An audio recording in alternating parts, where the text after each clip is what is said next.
Hi, I'm on and on and on. Timmy Boy Blue, And together we are Father Son Footie. and we are reviewing Chelsea's yet again loss at the Emirates Stadium. Jamie, what's your take on it? We should have won. Right, this goes down for you as a missed opportunity, does it? Yep. Cucure's shot. If we had a real striker, he would have tapped it in. Well, I'm telling you, he would have. well, there's no. Well, look, Cucurella did well. Cucurella was very good, and the way that the teams are set up one against the other, he's that extra player that comes up, and often he's the one that ends up being free. Enzo had the worst game the entire season he's ever had. Okay, so you want to start with Enzo? Let's start with Enzo. What role did Enzo have in the game for you? What was he supposed to do? He tried playing Palmer. He tried channeling his inner Palmer? And let's say he inner channeled his inner Man City Palmer.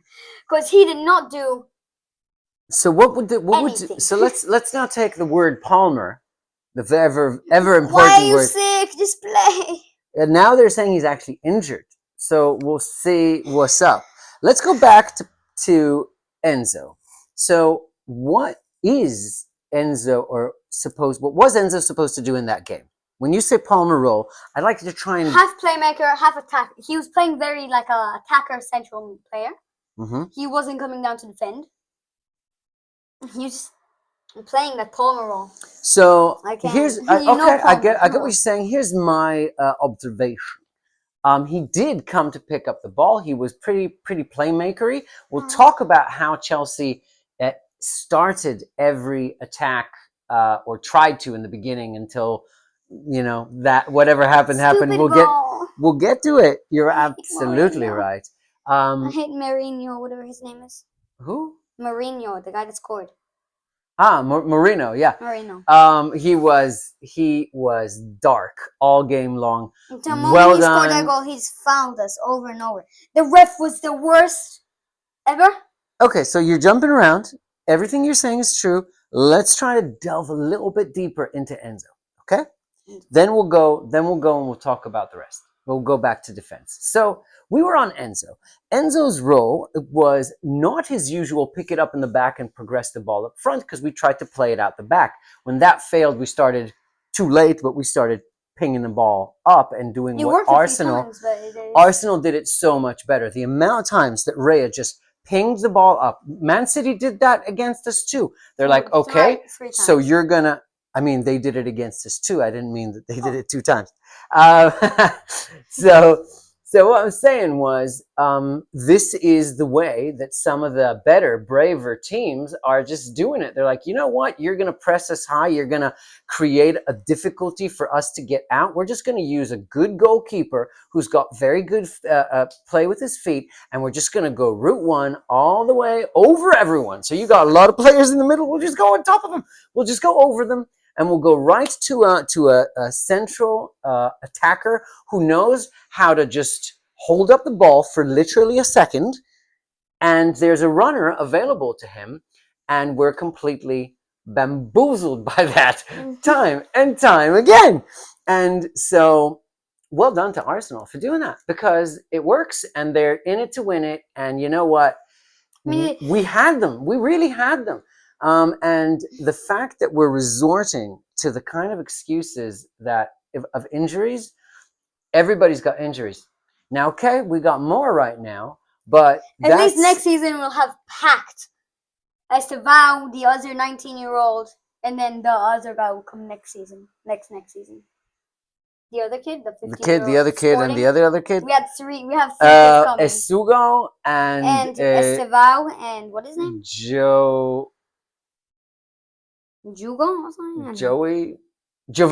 Giovanni something. Is Giovanni coming? They're all coming. All next season? Yeah, okay. They're all coming. So we got a stacked season next season. They can all get injured too, but my point is, of course, I'm sorry I said that, but the point is that I'm trying to make at least is everybody's got injuries. If you're not planning your team well, then you're going to have that. And if you have 2 injuries on the last day of transfer, That is unfortunate, but you should have a number 3. You should have someone. It happens. Right? You should have someone. Isn't it crazy? Jackson and Guyu. Unfortunate, but not unheard of. Unfortunate, but not unheard of. It's a bloody lame excuse. All right? Everybody's got that. It just means every time they say it, I just hear them saying, we don't know how to plan well. Because, hey, injuries bloody happen. Okay. Injuries determine don't we have a lot. Some kid on loan that's a striker? Any Strasbourg? Strasbourg? Striker?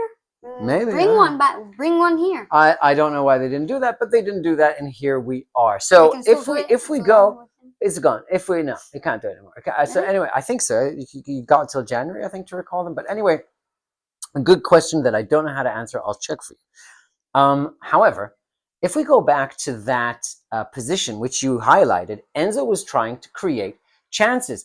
Enzo was not able. He had a few, but too weak passes or too strong.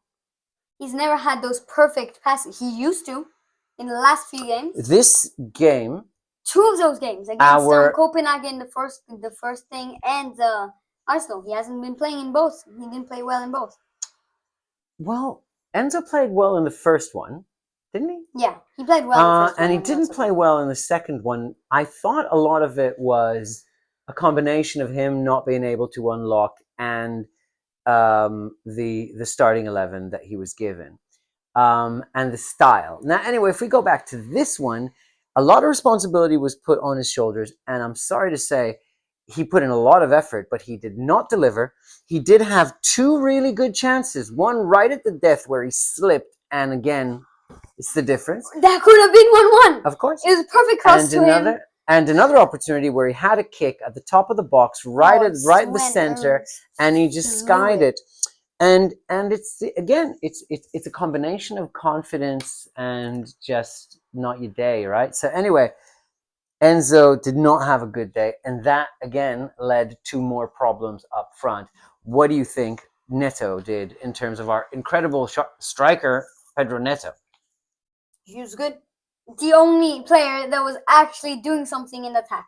You're right. However, you could tell that he was a forlorn and frustrated figure because as soon as he screamed at the ref for no reason and got a yellow card. What a foolish yellow card that was. Absolutely right. I know it wasn't a foul, but come on, don't scream at the ref. Yeah, you're only going to get a yellow card, mate. And Jamie's very right about that being indicative of frustration. And the second thing was that he took his kicks very early. So he got into a half a position, run, and he took the kick on a little bit too early, and it was just the reaction of somebody who doesn't get enough service and who is not able to generate those opportunities. We sort of reverted to old traditional roles. So Chelsea, before it was this possession style team, we really liked the Mourinho sort of counterattack kind of play. So counter punch and then counter. Yeah. Let them have the ball. We're gonna when we're ready, we're just gonna take it on. And if we go 1-0 up, that's it. Game over. You're never gonna score on us. That was the way that we played in early 2000s. But if you go 50 more years back, or even 100 years back, Arsenal used to be that team. Arsenal was the defensive, cagey, give me half a sniff, I'm going to kill it, and you can have as much of the ball as you want. That's what they did. That's what they did in this game. So it was like a reversal of a role reversal.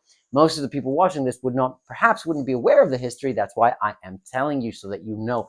Back in the day, back in 19th century Arsenal and Chelsea, that's the way we used to be. Chelsea was the more possession style, and Arsenal was more of the kind of sucker punchy defensive roughness.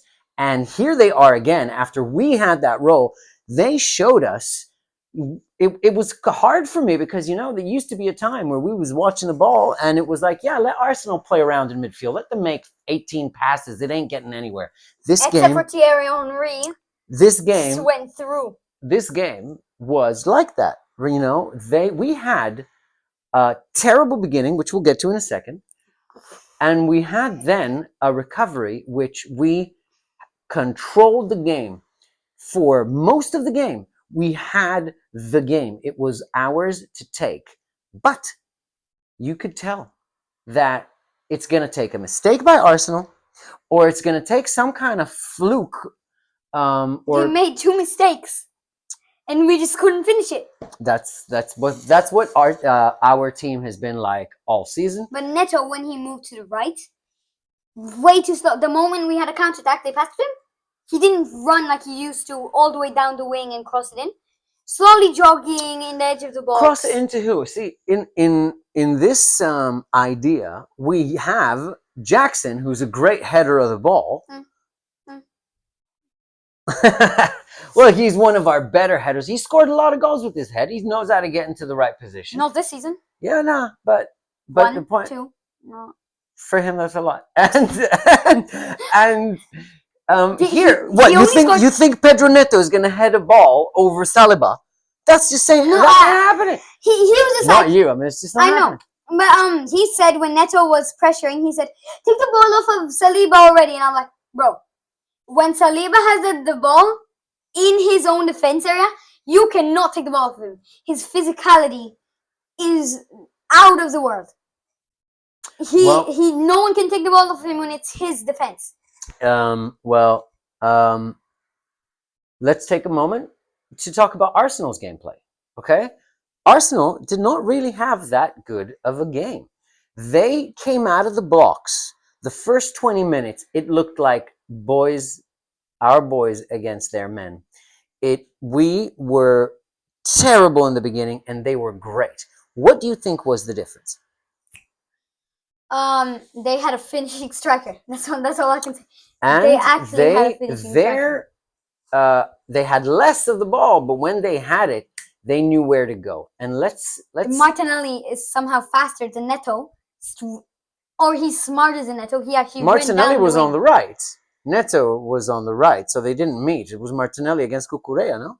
It was, but I'm saying, Neto wasn't. He didn't go like Martinelli did. Martinelli kept on running down the wing. He was just jogging down. Martinelli and Odegaard. I mean, this Arsenal, even without Saka and their young kid, Saka injured or something. Yeah. The young kid was shit. When he got subbed on, he was bad. Not Tyreek, their young kid. Yeah, I'm saying their young kid. No, the one that started, Alex something. Oh, no, not him. He was great. Right winger. Hold on. So that guy, the guy that I'm talking about, he was the best player of the match. He was, for me, the player of the match because he was the only one that was fearless. He was the only one that was really having to go. Took us on time and time again. Gave us problems time and time again. And our midfield, we had like 2 players in midfield. He just glided through us. There were a few times that they just unlocked us like that. 2 passes and they were through, and that was a shame. But I think that what happened to us in the beginning, and now let's talk about our perspective. What do you think our problem was in the beginning of the game? We were not confident. We didn't take them on. Talk about rabbit or deer in the headlights. We were panicking, frozen. We were not confident. We were completely overrun. I mean, I can't be nice about this. We were completely overrun by bloody Arsenal. What the hell?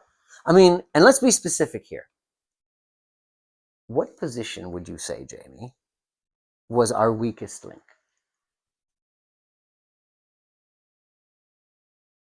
Center mid? Sanchez, man. He was the man of the match for us. He made 1 mistake. And you see his saves. He did 1 save, and a very good one. 4 saves. 1. But let's agree. Okay, I agree. Let's agree to disagree. But that was in the second half. I'm talking the first 20 minutes. He put us in a position where we were playing against 11. Corner. It was 10 versus 11 in Sanchez. That's what was happening. The corner was his fault. The distribution was his fault. Let's say he was sitting here. The goal's all the way up there. He was sitting here. The moment he headed it, he's like... Yeah, bad positioning. He took way too long. He was just like, bad positioning. Bad positioning, bad footwork, bad distribution, and but then second half, we'll get to the second half. Let's start with the beginning because I want to highlight 2 players that I thought were mentally not there, and that was Sanchez and Badiashile. All right, both of them grew into the game, but Yashil finished the game very strong. I could really see what Maresca sees in him, but he started the game as a player that hasn't played for a while, other than in Copenhagen. I mean, and even in Copenhagen, he made a mistake. I think they were asking too much of him. Colwell had that one mistake a game, usually, which was a very, very rough tackle that gained him a yellow card. Again, these are kids; their blood's boiling a bit hot. Did anyone else see Enzo going like that? Hitting with his leg, did not touch him, the other player, whatsoever. Tossard just jumped up. He just dived and he became a free kick. It's called, and pardon my French, it's called shithousery. It's also called the dark arts, and that's a kudos Saka teach that to all their wingers. I don't know if it's Saka or not, but I can only say that all of Arsenal were masters of the dark arts this game. They wasted time. They fell. They fouled dirty. 4 minutes of extra time at the end. It should have been 20. Yeah, at least 10. It should have been 10, right? 10, now, for real 10, not like imaginary 10. It should have been 10. So Jamie's right about that. But well done to Arsenal. That really turned up the pressure, because every time they did that, our players lost it just that little bit more. So, hey, they did what they needed to do. They got that win, and they used all the tools in the arsenal, and you got all the weapons in their arsenal. But kudos to them. Well bloody done. I wish our boys did that. Not all of it. Some of it is bullshit. Guyu, but look, I know you're injured. Or get Jackson, well, I know you're Guyu. injured. Get well, Guyu. We need the striker. With the striker, would we have won that? Yes. Hell yes. So, but this is crazy. Jackson, he played like 17 games this season, 20. He scored 9. And that was at the start of the season. He played well. Didn't score a single goal in the second part of the season. Not one. But every time he played, at least we had chances. Without him, Palmer and Guyu did chances. Nkunku is just a shadow of what Nkunku can be. He sadly just doesn't seem to fit our style. Palmer needs Jackson or Guyu. Hold on a second. Palmer is injured. Of course, you're right, but he's not on. But if we go back to it for a second, everyone's not on. Nkunku has had so many chances. I hope he's going to come good, but so far he's not. It's a shame. Nkunku. Neto is not delivered enough. Since the game against Ipswich, no. Not delivered enough. Cuckoo has been incredible. Caicedo has been solid. Cucurella at striker. To be honest, he's been the best attacker in our entire team. This was a game of fine margins. This time it didn't go for us. But wait a minute. Reece James, great performance, don't you think? Maresca, if you're watching this, put Cucurella at striker. Experiment number 1. Experiment. Next game. Okay, so I think ultimately the beginning was very hard to watch, but we grew into that watch. We had a lot of possession. Cucurella's kick. We had a lot of possession. Cucurella's kick was an almost, hey, look. Raya's look. Stupid defending. We're in it. We're still in it. What we need to do is win. We need to win the rest of our games so that when we get to those final 3 games, Liverpool or Man U, Newcastle, Nottingham away. But at least Liverpool. We got Liverpool, Man U, and Newcastle and Nottingham Forest. So Nottingham Forest and Newcastle is going to be. If we play well until that point, everything is going to come down to those games. So it's going to be a right awesome finish to the season. Because Guyu or Jackson to come back from injury. Hey Jamie, look. That's all we need. You can't be living in what you can't get. We got to make the most with what we have. Who's the striker? Neto. No. Try again. Yeah, Neto is he's the striker. Try what again. do you want, man? I have the answer. Try again. Tell me. Cucurella. In the meantime, play Colwell as left back. Play Badiashile at center back. Play Cucurella at striker. He's been our best attacker. Coach Jamie has spoken. Thank you very much, Jamie, for that insight. In the meantime, keep the blue flag flying high.